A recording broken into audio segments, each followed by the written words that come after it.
Okay, today we're going to speak about inner conflicts and how we can resolve inner conflicts.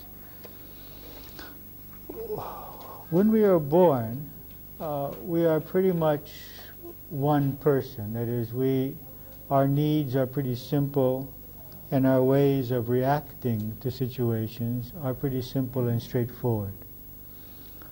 Throughout time, however, we develop various roles, various ways of reacting, and we develop what I will call throughout this discussion various sub-personalities, various aspects of ourselves, which are created in order to protect certain needs that we have.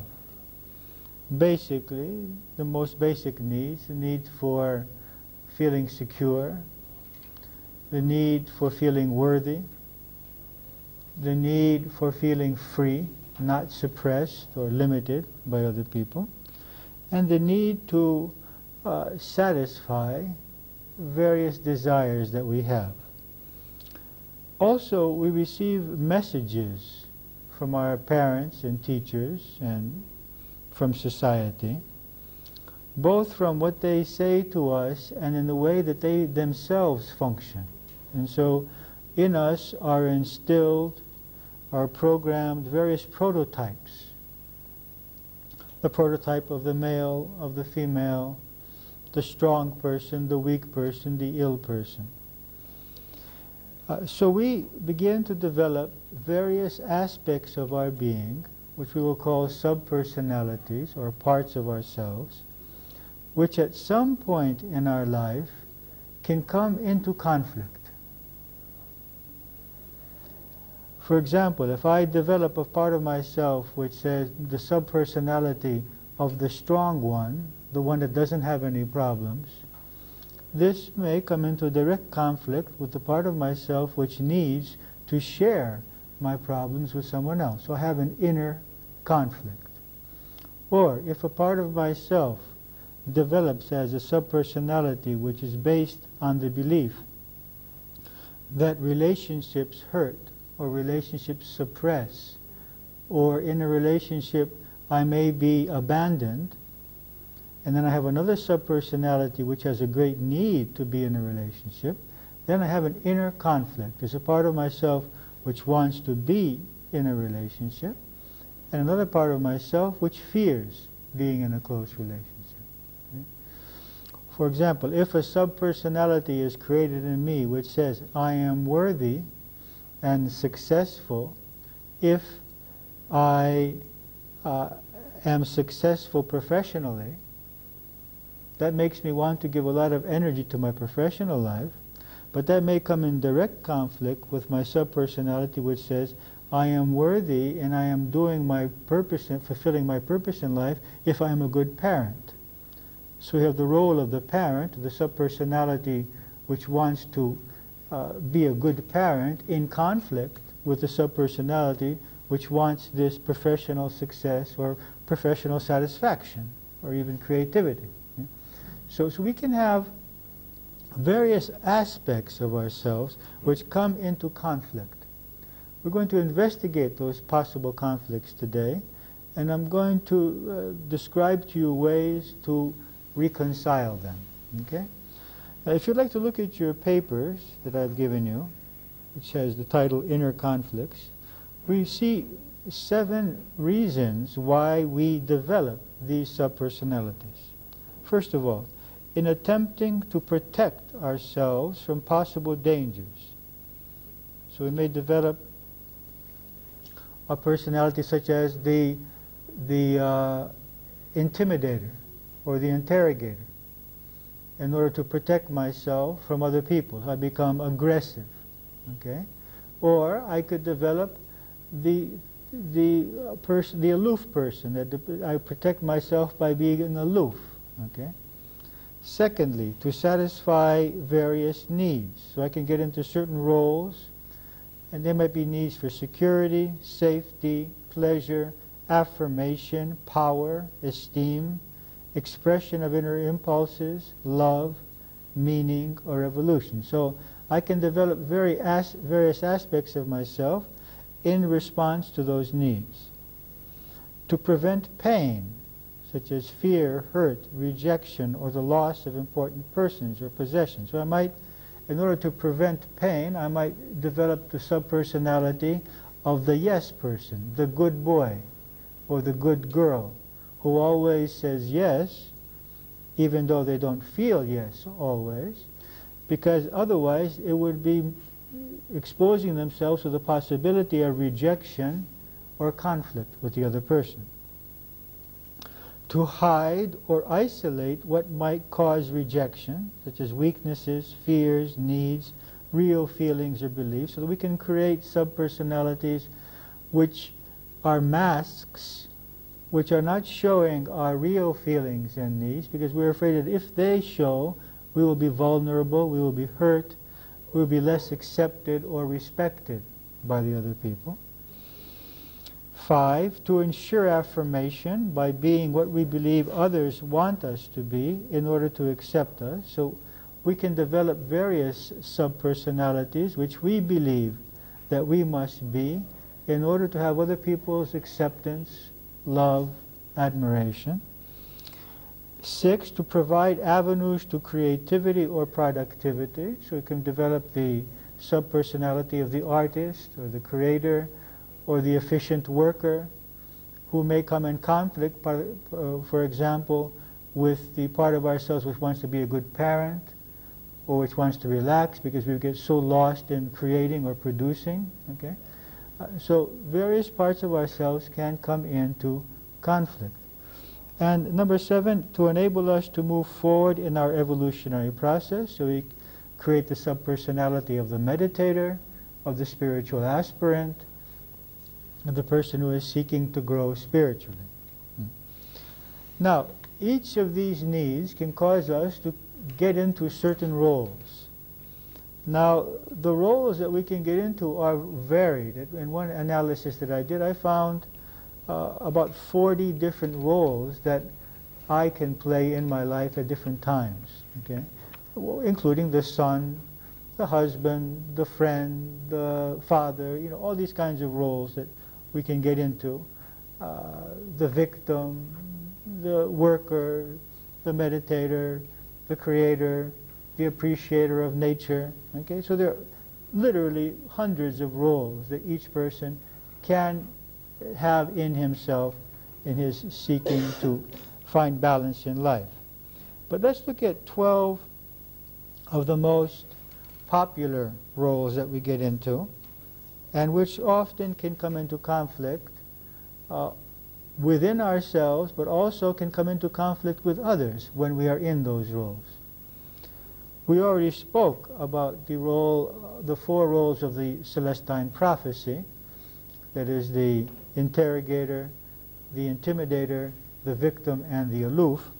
These roles incorporate those, but some of these roles can be played as interrogators or intimidators. I'll explain that in a little while. So the first role is the good, righteous, spiritual person. And the belief which creates that role is, I am worthy and safe if I am, or appear to be, good, right, or spiritual. Okay. So it's a difference between being good, being right, or being spiritual, and being in the role. You see? When I am simply that, I'm not in the role, I just am that. I don't feel like I have to be that in order to be acceptable, in order to be loved. Here, I am trying to be that, and mostly I'm trying to appear like that in order to have people's love or acceptance.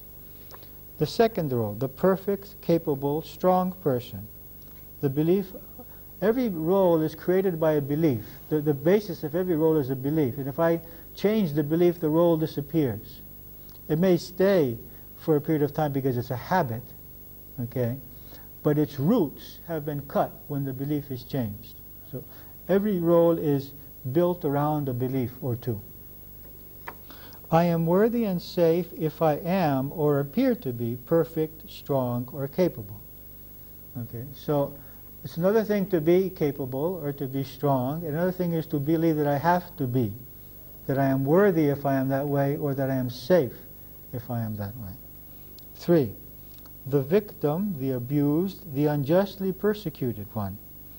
What are the beliefs which create this? Others create my reality. They are to blame for my situation. The wronged person is right and correct and worthy because the wrongdoer is wrong and evil. And C, I am not worthy of something better than this. There are 3 different beliefs here which can create the role of the victim or the abused. The 4th role, the weak, incapable, ill, fearful, dependent, the child. So the first belief here that creates this role is, I am not capable of coping with life by myself. And the second is, life is difficult. Okay, so I stay in the role of the weak person, the incapable person. I seek to have someone protect me. Of course, along with that protection comes a lot of suppression, and then I get angry that this person is suppressing me. But anytime I am dependent, then I am creating an avenue for suppression. I'm creating my own suppression by believing I cannot be with someone else and by depending on them. Number 5, the role of the guilty, the sinner, the bad, the unworthy. The belief here is, I am guilty, unworthy, I am evil, I am a sinner. Everyone to some degree has this role programmed into them as a child, because we hear this quite frequently as children, if not from our parents, from the church, or from some source. And the belief here also is, I do not deserve love, acceptance, help from others or from God. Or another belief, I am in danger, without protection, vulnerable to punishment. For example, the guilty one, the sinner, is not in grace, and so he's not protected, you see. And so here there is the fear that something bad is going to happen because I am not a good person and I'm going to be punished. And so this creates a lot of fear. That's why whenever someone has a lot of fear, I always look to see what kind of guilt they feel. Because often guilt creates the stage for greater fear in a person's mind. 6. The parent, teacher, the savior, the responsible for others and everything. The belief here is, I am responsible for the other's reality, happiness, health, security, success, and well-being. The others cannot proceed or take care of themselves without me. If the others are not well, I am to blame and have failed. These are 3 beliefs which create the role of the parent, the teacher, the savior, the responsible for others and everything. The 7th role, the rebel, the reactionary, the challenger, the competitor. Here, the main belief is, my freedom is in danger. You see, the rebel, the person that reacts, is trying to protect his freedom. So the basic belief here is that someone can intimidate my freedom. Another belief is, I must fight for my freedom, for my safety, or my self-worth. But the belief behind all of that is, I actually need the others. Because if I was really free from needing the others, there would be no space for anyone to limit me. So the very fact that I think that I have to protect my freedom comes from the fact that I need the other person.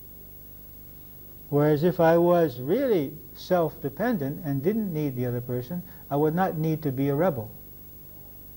You see, rebels are actually weak inside, and because they're trying to protect themselves from their own need, actually, in reality. 8. The intelligent, the informed, the superior, the knower, the counselor. The belief here is, he who knows is more superior. He who knows more is superior. If I show them that I know more than they do, they will love me and I will be safe. This is the most ridiculous thing I've ever heard. No one loves anyone that knows more than they do. We think that if we show we know a lot of things, we're going to get people's love. We may get their respect, We may get their admiration, but we're not going to get their love. It's very unlikely. You know? People really get upset by someone who knows everything. It's the same thing about being perfect. If I am perfect, people will love me. No one loves a perfect person. They like the imperfect people because they feel very comfortable with them. You know, but we're programmed in this way. 9. The indifferent, the irresponsible, the free-moving, the disruptive, the insensitive, the lazy. This is another role.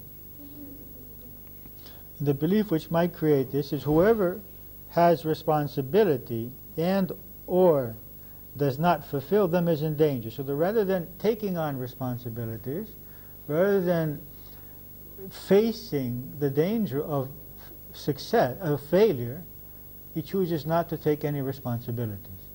Often this can lead to drugs, to alcohol, to self-destructive kinds of behavior.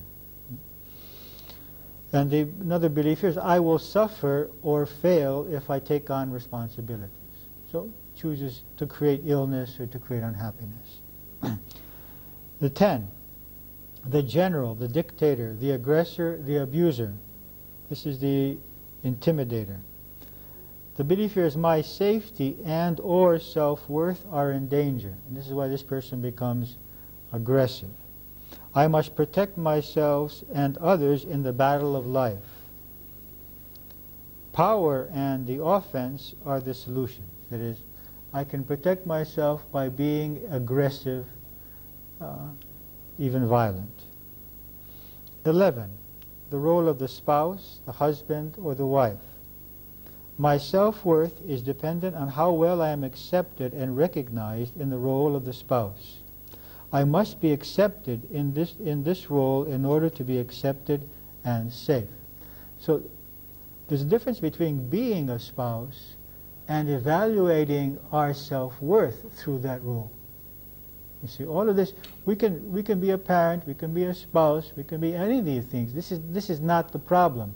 The problem is that I am measuring my self-worth through the other person's behavior and what the other person says about me, or various indicators which I have created in my mind, which help me to understand whether I am a good spouse or not, whether I'm being recognized. Even if I feel I am a good spouse, my question is whether I'm being recognized as that. And so if my spouse gives attention to someone else, I feel very intimidated, and I create negative feelings. And then there's the role of the woman and the man, that is the role, our sex role, which we take from our parents and from society. And my self-worth is measured by how much I'm accepted in the role of the woman or the man. And my self-worth is decided by how much I am respected and wanted by the opposite sex. Okay? So, for example, the role of the woman or the man can come in conflict with the woman role of the spouse, because on the one hand, I may want recognition from the opposite sex, and that may cause me to become interested in other beings of the opposite sex. And so, on the one hand, I want to be a good husband or wife. On the other hand, I'm attracted to other beings of the opposite sex, and these two roles come into conflict. You see. So all of these roles can come into conflict. So the thing here is that all of us can have a variety of these roles. And in one person, they may not be in conflict. They may have found their balance. In another person, they may be in conflict. For example, I may have the same roles as another person, and in that person, two different roles are in conflict, which are not in conflict in me, and in me, the same roles that he is also having in himself are not in conflict, but in me they're in conflict, you see. So it's not a de facto reality that because I have two different roles that they are in conflict. They could be in harmony. There could be a balance. And they could have been in balance until now and suddenly come into conflict. Because the time has come in my evolutionary process to look at the beliefs which are the basis of these roles. And so my evolutionary process then is to recognize these roles, recognize the beliefs which create them, and then see what I need to do, what adjustments I need to do in order to find harmony in my life. When it has come time for a role to evolve, it usually creates problems for us. A classic example, two classic examples, is when the children grow up and the mother or the father wants to continue to get their self-worth or their meaning in life from the role of the parent.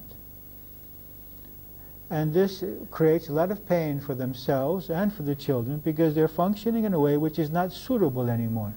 They want to control, they want to give advice, they're allowing their self-worth to depend on what's happening with the children, they're not able to relax. And so this role has finished, you see. And so this person will suffer as long as they don't get free from that role. Or say, for example, a person who takes, who finishes their work, what do we call it, syntax? Retirement. And if all their life they've been getting their self-worth from their work, from their professional life, now they're left with a void. What do I do with my life? You see? And so maybe this role will prevent them from moving on in their spiritual evolution because enough is enough, giving enough energy to material life. It's now time to move on to communicating with God, offering something to society, and not just evaluating myself by how much money I make or my professional success. So this may start creating health problems, anxiety problems, conflict with others, failure, so that this person can get free from this role. Now, no roles are inherently evil. All roles are stepping stones in our evolutionary process. It's just at some point they fail to serve a useful purpose in our lives anymore. Just as when I am walking up a stairway, the first and the second and the third step are very important. If they're not there, I can't go up the stairway. But when I'm putting my foot on the fourth step, I have to let go of the first and the third and the second step. Otherwise, I can't continue. So at that point, these steps become an obstacle. That which was a stepping stone, which was extremely important for me to experience, to be at a certain time of my life, at some point in my life becomes a major obstacle. And so roles that we are getting into now may be exactly the roles we need to get into, but at some future point, they may become very obstructive, maybe the very obstruction to our moving on. So there's not a matter of good or evil or bad here. It's a matter of what serves my happiness, my evolution, my harmony at this time in my life. So when a role is creating a lot of problems, I need to start looking at it. Now, one main role which creates a lot of problems is that we are all, to some degree, in the role of the child.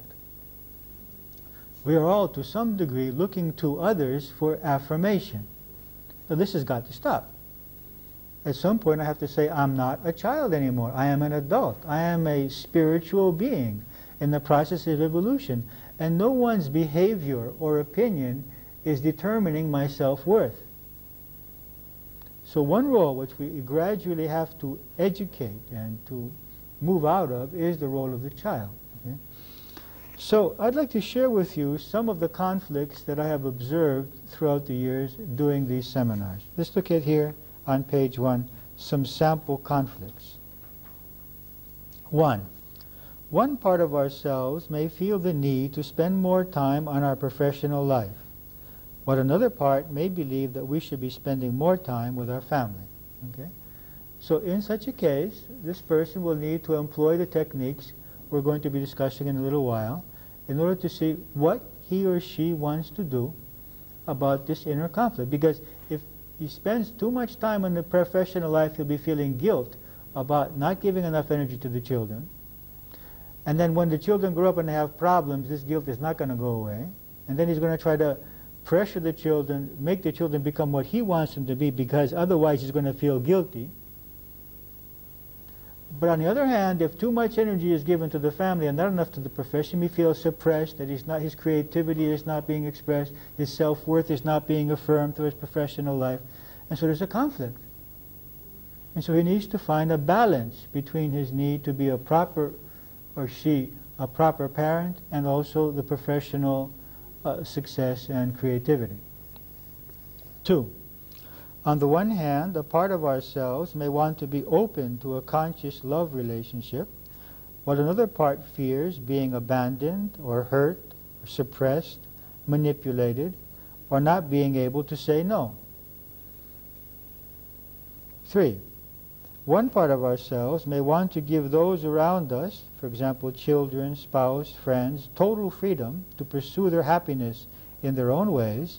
Another part may fear losing control. This is something that every parent faces when the children come of age, 12, 13, 14, and starts to have their own belief system, want to be independent. And it's very difficult for a parent to find the balance here. I mean, how much freedom do I give? How does that freedom increase as I go on?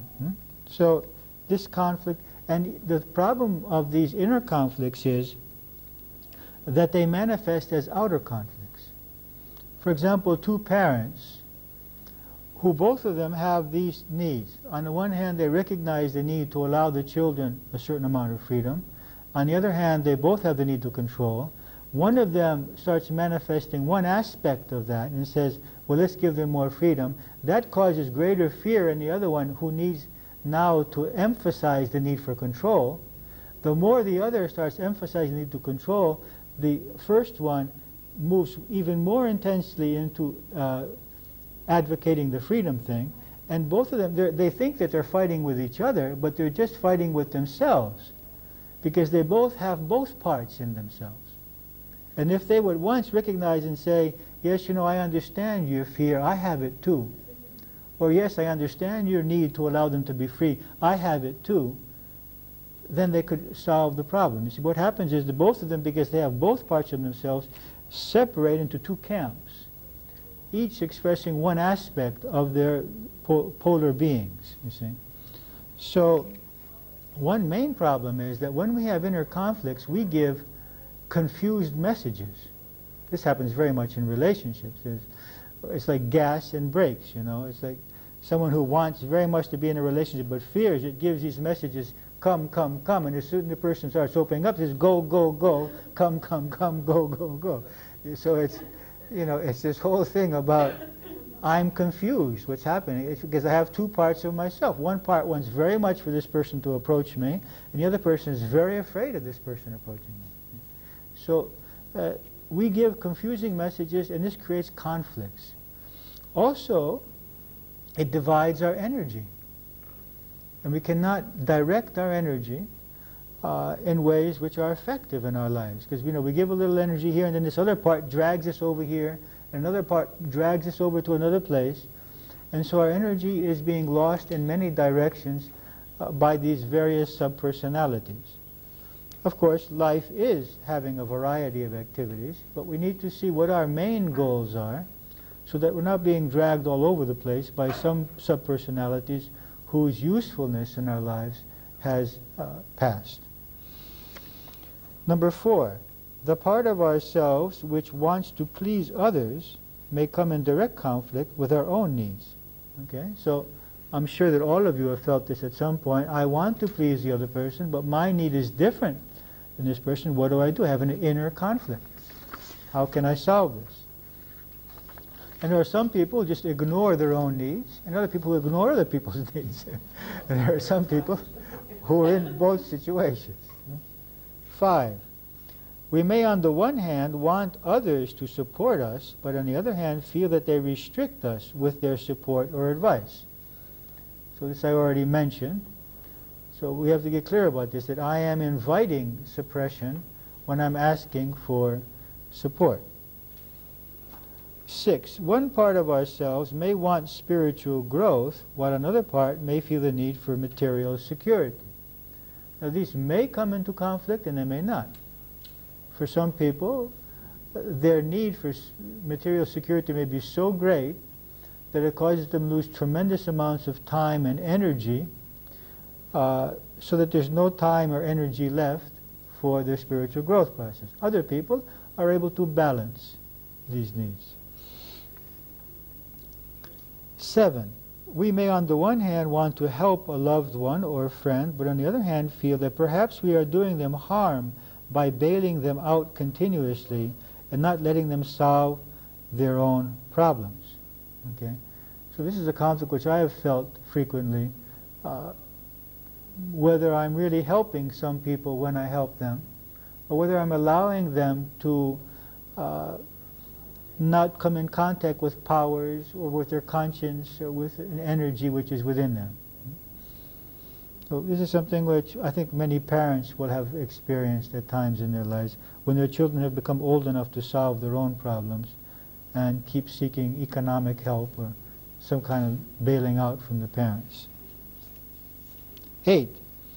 One part of ourselves may feel a need to protect the planet through simple life with very little consumption of energy and products, while another part of ourselves may want to enjoy all the comforts of an energy-consuming, pollution-producing lifestyle. Unfortunately, very few people feel this conflict. Most people have not thought about how everything that they own is created and how anything that is produced creates pollution. And of course, the hotter I need my water, the hotter I need my home, the more clothing I need, the more objects I need, the more I want to travel. All of these are energy-consuming activities which create this greenhouse effect, which is gradually destroying the Earth's climate. So this is something which, a conflict which I would wish most people would have, actually. 9. We may on the one hand want to take a job or leave a job that we have, while another part of ourselves may want the opposite for different reasons. So I think many people in life have experienced conflict about their work, whether it's suitable for them, whether it's satisfying to them, and they experience this. One part says, well, it's better to stay, it's economically better. The other part says, but I'm unhappy, I'm not doing what I really want to do. So this is another possible conflict. Number 10. One part of ourselves may believe in cooperating with others, while another finds it difficult to cooperate. We prefer to work alone, either because we like to work more quickly or more slowly or more conscientiously or less conscientiously than the other people, and their rhythm or way of working bothers us. You see. 11. We may have the desire for various objects or situations as a source of pleasure. Another part of ourselves may feel, however, that this is a sin, or that we are not spiritual if we partake in such pleasures, or we may feel that this type of pleasure seeking is a waste of time and energy, considering our spiritual goals. These two aspects of our own being, conflict. Okay, so this is a main conflict for people on the spiritual path. You know, we are given the idea that sex or too much food or drinking or smoking or most pleasures are considered to be objects to spiritual evolution. And so how do I find a balance? If I give up all of these, it's very possible that it will be a very superficial giving up, and that at some point all of this will explode from within at some age or at some point in my evolutionary process. On the other hand, if I don't put some kind of limit on my seeking sensual pleasure, I will be losing a lot of spiritual energy.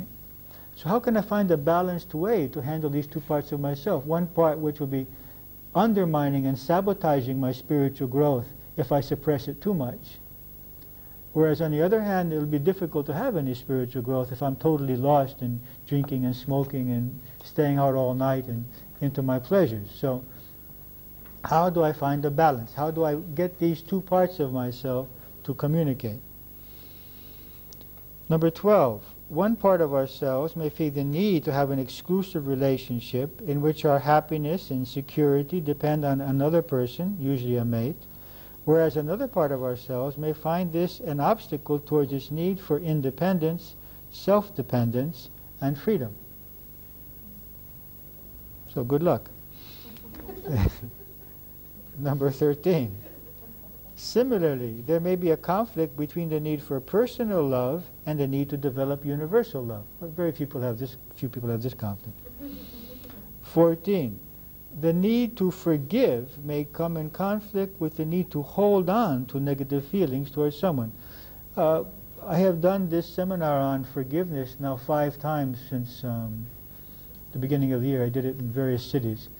And it became very obvious to me that many people are not ready to forgive.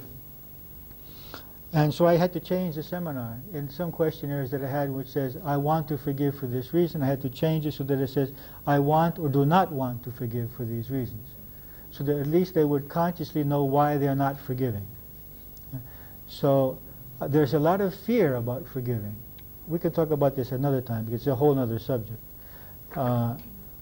So there definitely, I realize that many people have this conflict. I mean, about 100 people came to these seminars, and I would say that about 60% of them had great conflict about the feelings about forgiving. They wanted to forgive, but they found it difficult to forgive. Forgiving, the main reason is that forgiving means becoming vulnerable for them. It means becoming open again, and becoming open again means maybe being hurt again, you see. And there's also some other reasons, but we'll get into them in another discussion. 15. This is a pretty classic one. The need to employ various disciplines may come in conflict with the need to feel free to do what we want when we want to. This is something that many people encounter when they start a spiritual growth process, for example, or even of self-improvement. If they want to eat better, to lose weight, to stop smoking, to start meditating daily, to start exercising daily, whatever it may be. All of these disciplines encounter a certain resistance. We feel suppressed, you know. I want to eat now. I don't want to fast now, you know. I don't want to get up and meditate. I want to sleep, you know. So this is an inner conflict. And so these two parts of ourselves need to communicate. This is the solution. We're going to talk about this in a little while. That we need to allow these parts of our being to communicate. And why does that part that wants to meditate want to, and why does that part that doesn't want to get up not want to get up? You see? And we need, for both of these parts of ourselves to be heard from. What we do not do is reject subpersonalities. We don't reject the part that wants to eat when we are fasting, or reject the part that wants to sleep when we want to meditate. This strengthens that part. It increases it. It gives it power. And it starts a war with a part of ourselves which is not based on love. It's based on rejection, sometimes even hate towards a part of ourselves, which we never win. Even if we think we're winning, at some point when our guard is down, it's going to come surfacing up. So the solution is not to reject or hate or try to destroy a subpersonality. The solution is to learn about it, to know it, to ask it questions, to understand it, and to educate it. See, so rather than destroy, we educate. We say, come here, part of myself who doesn't want to fast. I want to explain to you, the reasons I want to fast are these. Tell me what you feel. Hear those feelings. Accept those feelings, acknowledge those feelings, that they exist and that they're valid feelings. Well, I'm feeling suppressed, I'm hungry, I'm the little child in you who didn't get the chocolate when he wanted to get it. He wasn't able to eat what he wanted to eat. You know, and recognize this part of ourselves, and then help this part understand why we want to do what we want to do. You see, so the whole basis of the technique which I'll be describing to you is understanding and reconciliation. It's not destroying subpersonalities. Number 16, the need to follow our inner voice in some cases conflicts with the need to be like others and accepted by them. This happens especially when someone starts a path like this, in which they may start thinking a little different than the rest of the people. And their inner voice may be telling them, well, this is what I want to do with my life. But the rest of the family or social circle may say, well, this is not what life is all about. You know, life is about making money, having clothing, watching television, enjoying it, you know. And so we are forced with this inner conflict. What am I going to do? Am I going to live my life according to what I believe, or according to what other people want from me? 17. The need to express our feelings as they are can conflict with our need not to hurt anyone.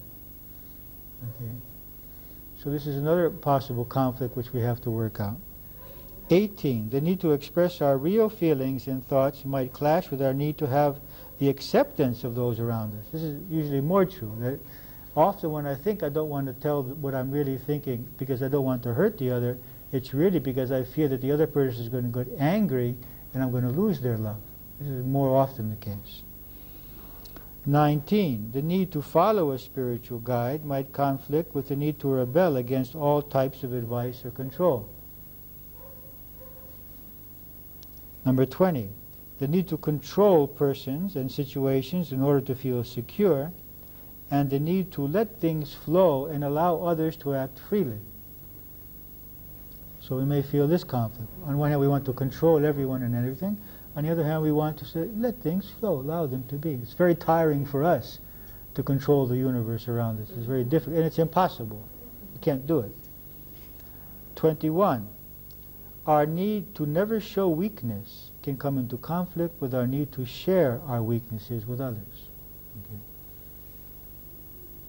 One part may need not to ask anything from others, while the other may need to have their help and support. So the role of the strong one is conflicting with the role of the one who needs some support. 23. A part of us may need a stable routine for our balance and growth, while another might need variety and change. So one part of ourselves, the body thrives on routine.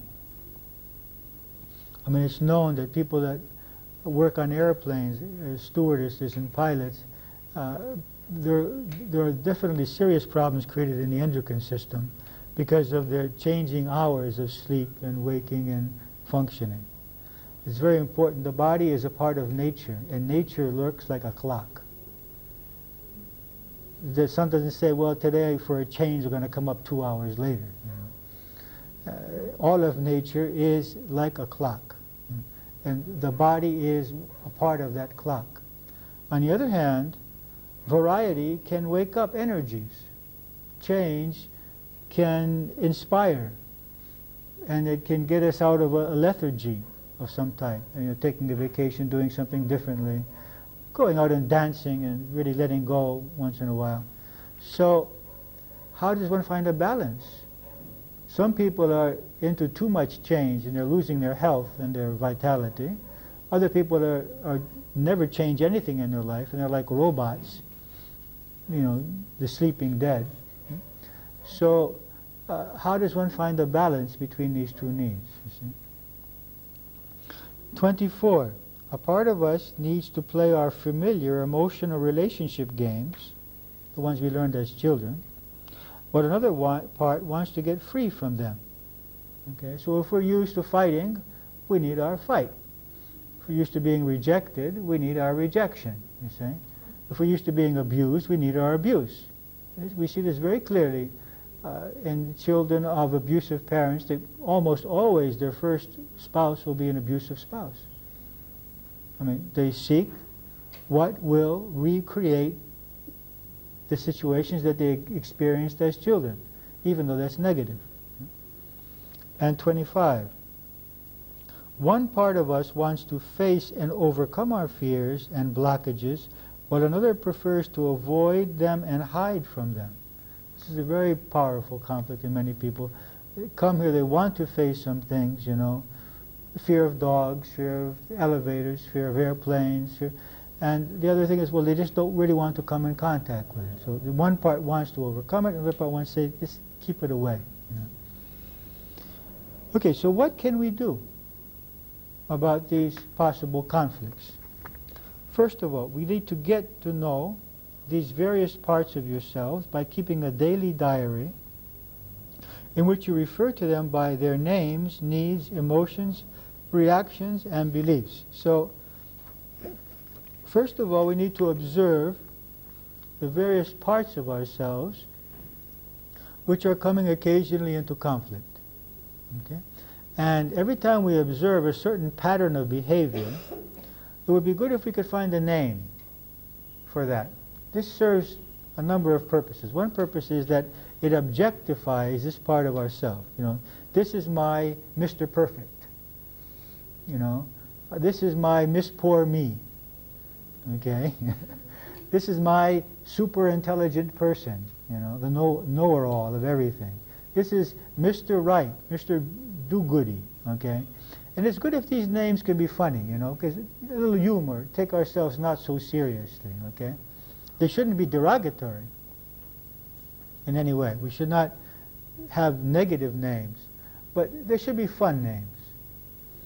And so we're beginning to know our family of sub-personalities, okay? These various parts of ourselves. And they're like all our children. They're all a part of our family. And we live all together in this one body. It'd be great if each could have his own body and mind. There'd be no problem. The problem is that we all have to share this one body and one mind. One wants to get up, the other one doesn't want to get up. One wants to eat, the other one doesn't want to eat, you see. So this is all the problem, that we have to share this body and mind. So the first step is that. The second step is to give them these names and analyze each of them. Now, for the analyzing of each of them, you have, look at the last sheet on your 4-sheet papers. There's analyzing our conflicting personas. Persona is another word for subpersonality. It actually means mask. Okay? The word personality comes from persona. And the personality is actually a mask of the soul. Behind the personality is the soul. So the personality is nothing more than a mask. And so these are the personas or the sub-masks, you know, the various parts of that mask.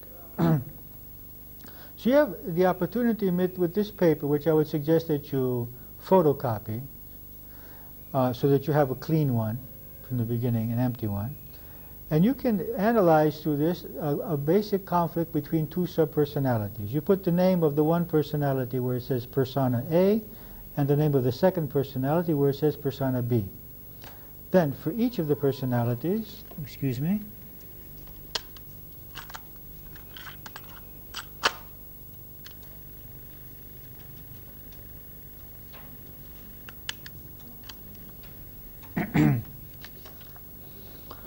so for each of the personalities, we write its name, its basic needs and desires, how it feels when its needs are not fulfilled, its beliefs which create its needs and feelings. What does this belief, this subpersonality believe? Believes that I am worthy if I am perfect, I am worthy if I am strong, I am safe if I am ill because other people will take care of me.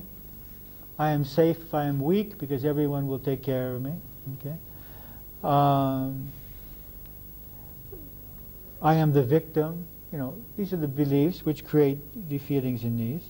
5, what are the activities which interest this subpersonality? What does it like to do? What are its attachments? Number 6.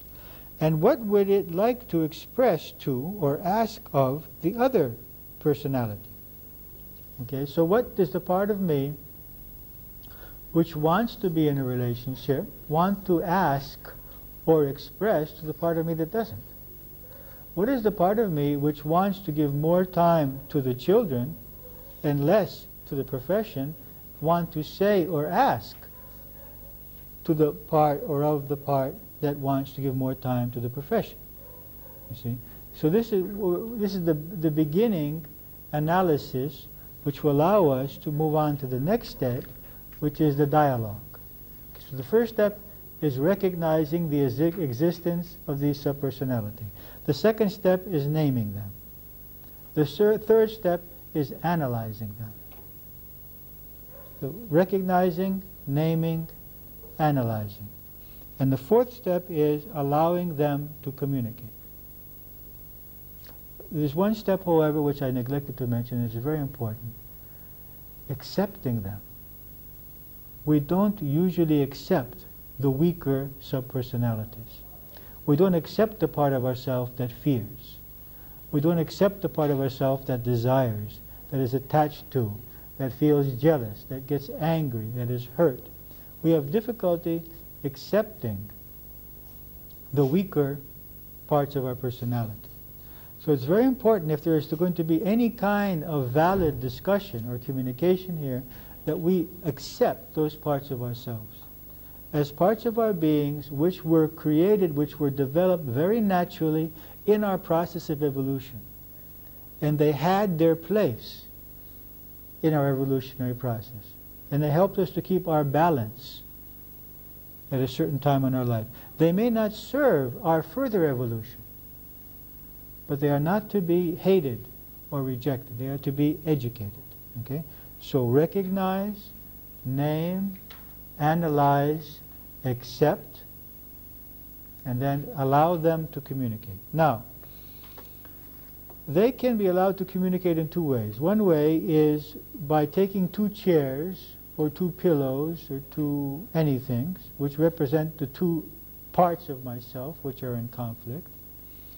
And I sit in one position and I get into the mentality of that subpersonality and I speak to the other part, expressing my needs and asking any questions I want to ask of the other part. And then I get up from that chair and I go sit in the opposite chair. And then I answer any questions which are asked of me, now from the psychology of the other part of myself, of this conflict. And I also can ask any questions. And I go back and forth, getting up and sitting in both chairs alternately, speaking from one part of myself and then from the other. No one should see you doing this because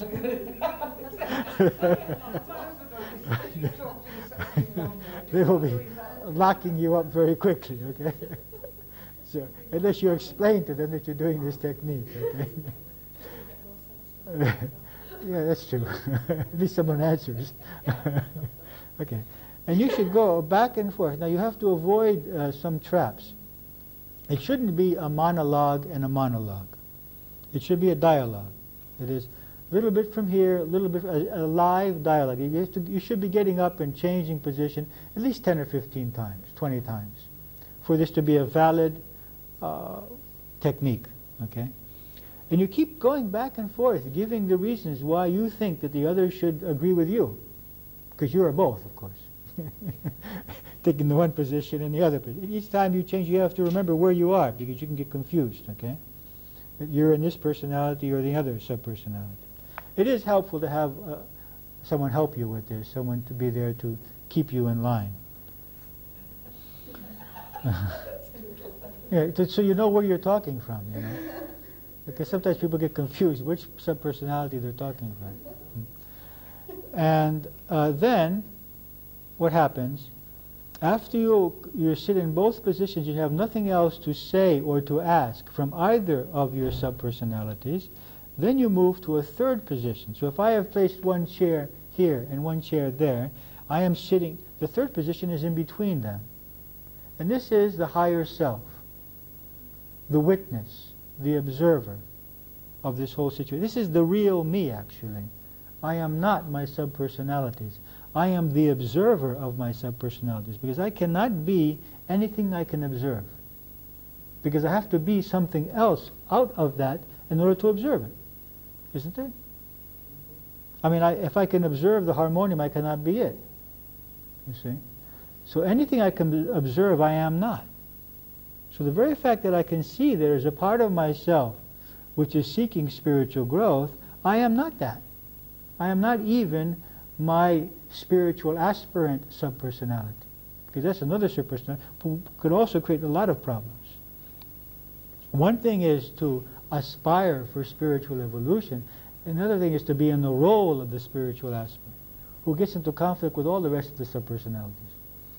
From the moment he gets born, he knows everything, and all the other subpersonalities are wrong, and he creates this whole good-evil conflict thing going on inside, you see. So we have to see that often even the part of ourselves which wants to grow spiritually is also a subpersonality. It's a part of ourselves which is trying to be spiritual. It's one thing to be spiritual, another thing to try to be spiritual, you see. So we allow this conversation to take place between them, we are taking each of the positions and expressing both parts of ourselves. And then we sit in the third position as the higher self, the witness, and we give advice. So it's like we have two children who are fighting, who are conflicting. And we as the parent now, as a wise parent, begin to give advice to the one part of ourselves and to the other part of ourselves, how they can live in greater harmony. Now, the outcome of such work may be that it may be agreed upon that one subpersonality is based basically on fear or old needs which are not valid anymore. For example, it may have been useful when I was an adolescent to measure my self-worth through my sexual activity, but now that I'm 50 years old, it may not be useful anymore in my life. Right? So things may have been useful at some time for my sense of self-worth or my becoming an adult, but at some point they lose their usefulness in our growth process, okay?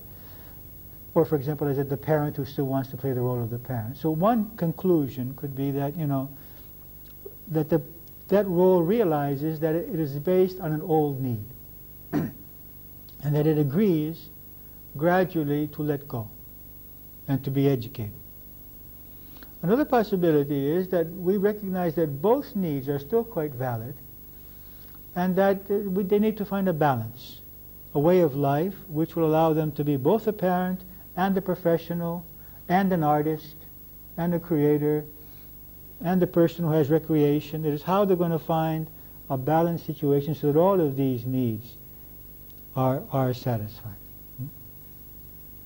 Sometimes, for example, even the need to be, the role of the spouse could come in conflict with the role of the parent.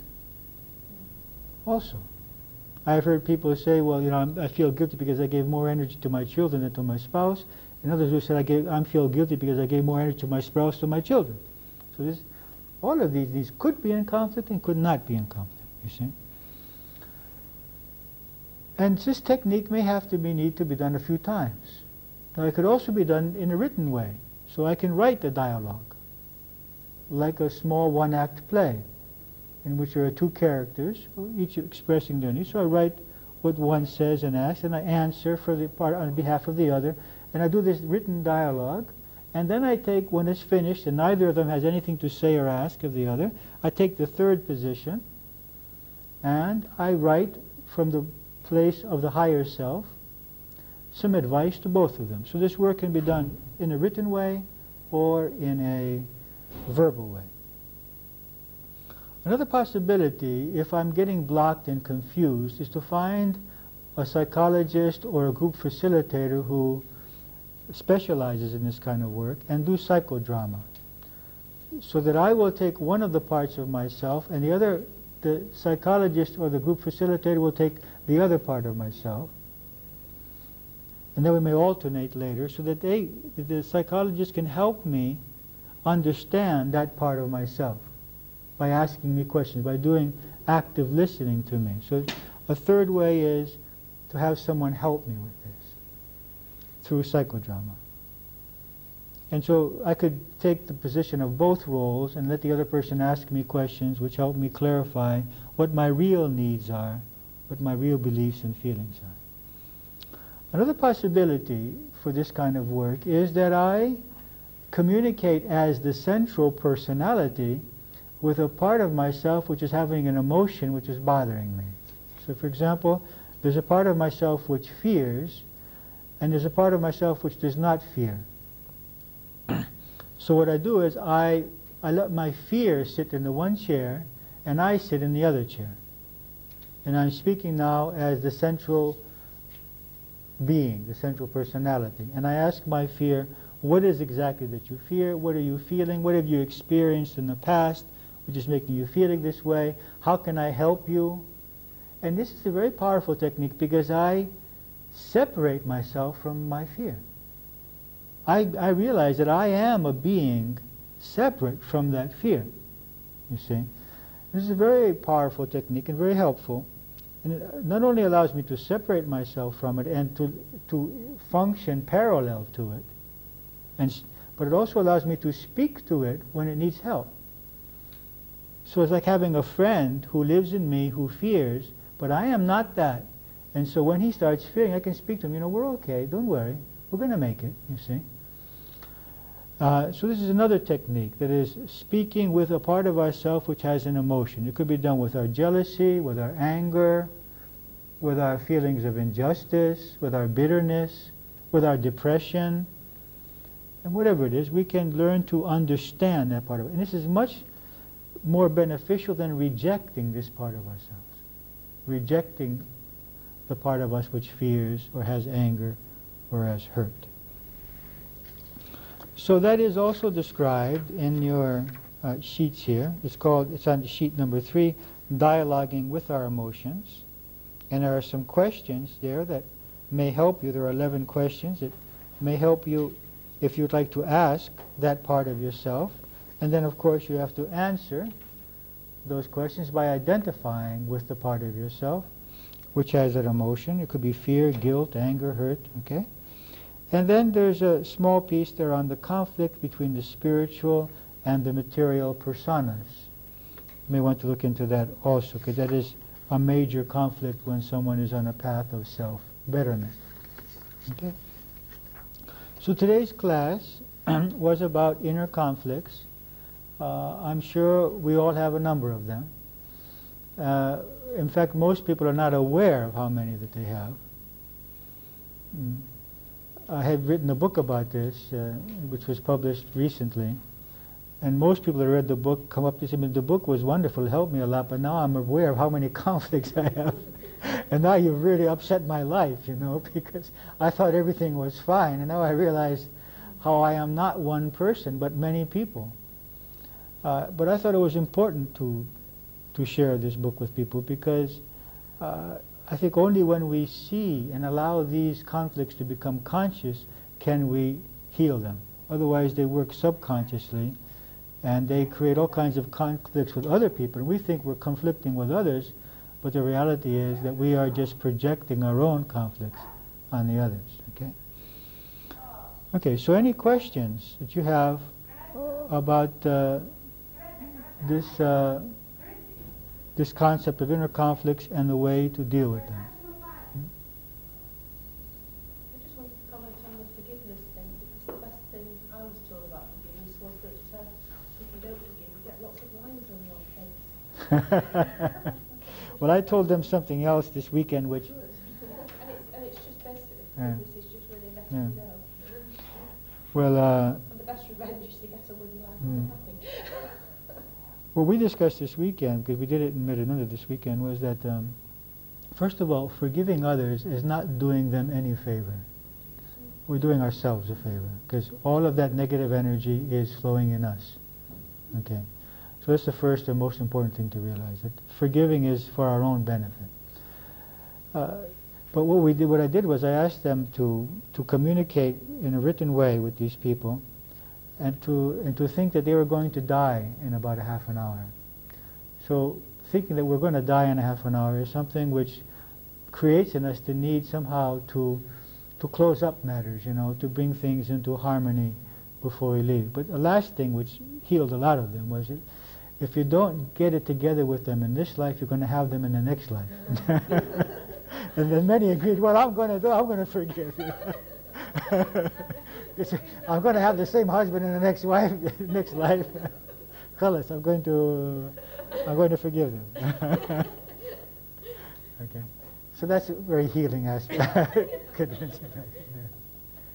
Yes, I mean. There's something about the names when you give to self-understanding. Don't you think that as long as you recognize them, without giving them a name, because I don't know, maybe if you give them a name, you're giving them strength. You are like making them stronger inside of you. Whereas if you just recognize them. Well, if you're recognizing their existence, you're giving them strength anyway. I think the name allows you to separate yourself from them, to recognize that your being is something separate from them. It makes them more objective, you see. Because they get the same strength. I mean, they're already running our lives anyway. You strengthen them more by fighting them and not loving them. Yeah. So my experience is that, and experience of many others, is that giving them names allows them to be, for yourself to separate yourself from them. Okay, when you were talking about 12 popular laws, you were saying something about being a rebel. I didn't get everything. It means that you're not self-dependent. Why? Because I need to rebel because my freedom is in danger, and my freedom is only in danger if I need the other person. You see, if I need their love, their support, their acceptance, I don't need to rebel against anyone I don't need. You see? So the only thing that makes me susceptible to being controlled is my own needs. For example, they tried to control Christ and Socrates, okay? And they said, stop teaching, or else you're going to die. This is what they told them. They didn't need their lives. They were so convinced of their immortality that they couldn't control them. So they couldn't be controlled. So the only way someone can control you is if you need something from them. So Christ and Socrates, who didn't even need their physical lives, could not be controlled, you see. So control is a function of need.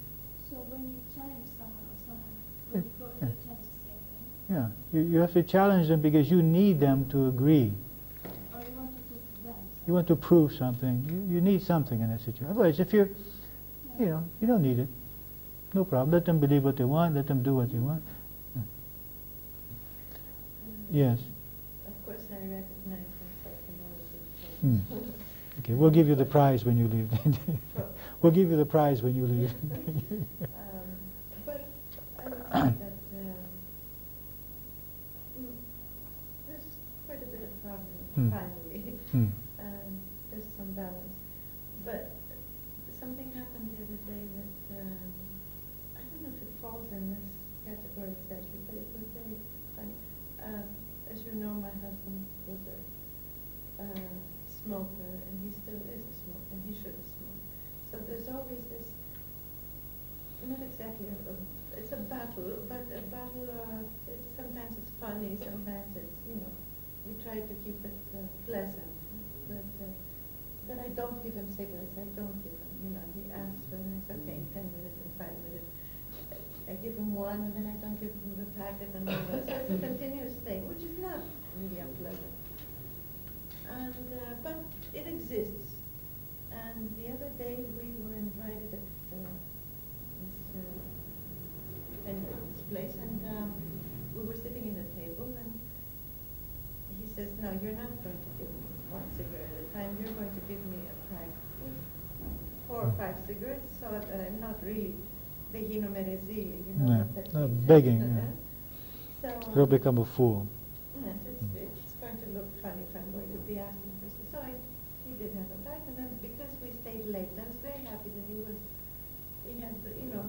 tired, and he could stay a little later than usual. So he smokes the cigarettes that he had, and he said, "No," he said, "I really need one more, just to end the evening." And I really felt that he should have it, because it was an occasion. So I took somebody else's cigarette and I gave him one. And this friend who was sitting at the table, who doesn't know what goes on at home, he said, but it's terrible what you did. He flew at me. He started, saying, "That's terrible. You should never give." So all of a sudden, I felt, I was ready to pounce on him. You don't know what goes on. And then I thought, it really doesn't matter, what he says or what he thinks I do, because I know what I do. And who cares, I really, but it started to, so I'm sure that there must have been somebody inside me who wanted to let everyone know, what I'm doing. And I realized at that moment, that I really didn't need this, I didn't care. Good. So it's probably one... You're 12 years old now. Just, felt this injustice, But good. It was, I was glad of that, actually. I thought of it, Good. Anything else you'd like to ask or say about these inner conflicts? Okay, I would suggest then for next time that you do this analysis. Find one conflict, find as many conflicts as you have, but then analyze one of them and try to fill out this page. But I would suggest that you make a photocopy first so that you can have it for future conflicts, okay? Or answer the questions in your notebook or something.